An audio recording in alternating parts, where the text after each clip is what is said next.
mawe ndio ambaye anatuzuia Mungu asimimine roho yake.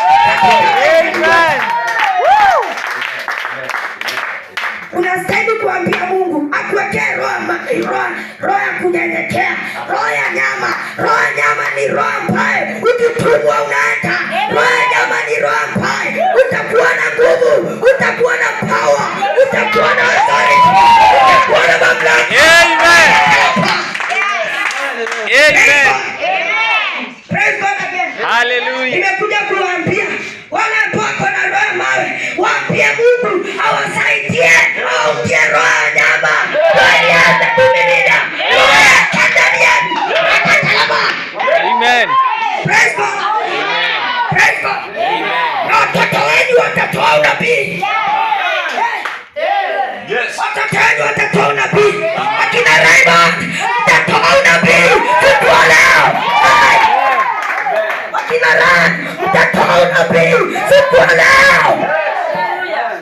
Mungu akisema hakuna atakayezuia.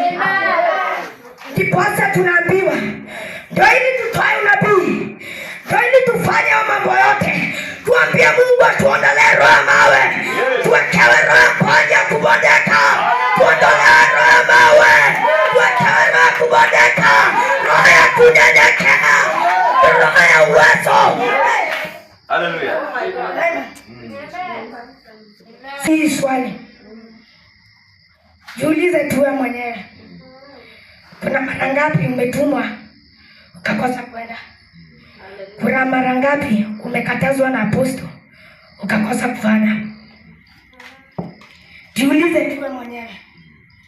Saizi unastahili kwenda kwa Mungu ukinyenyekea, ukimwambia. Unajua kama Wakristo wa siku hizi wao wengine wanaenda wakiwa na lalamika, lakini unastahili ukiwa unanyenyekea. Mungu akimimina roho yake juu yako, utakuwa na nguvu, utakuwa na uwezo. Hakuna kila ambacho kitakushinda, kwa sababu Biblia inasema Mungu akiwa na wewe, hakuna kila ambacho kitakushinda, because you have the power. Glory to God. Ambia Mungu aondolee roho ya mawe, Mungu aweke roho ya nyama, roho ya kubondeka, roho ya kunyenyekea. Na utapata nguvu, utapata uwezo, utapata mamlaka.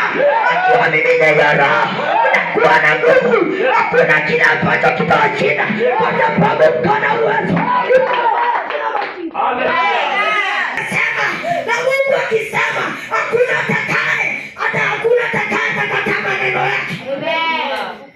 Nimekuja kuambia siku leo, Mungu awasaidie tu, uondoe roho ya mawe, uende kwa Mungu siku leo, uambie Mungu ondolee roho ya mawe, yeke roho ya nyama.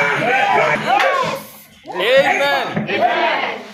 Siku leo ukitoka hapa, kwenda nyumbani, waambie Mungu akuondolee roho ya mawe, akuweke roho ya kubondeka, akuweke roho ya kunyenyekea.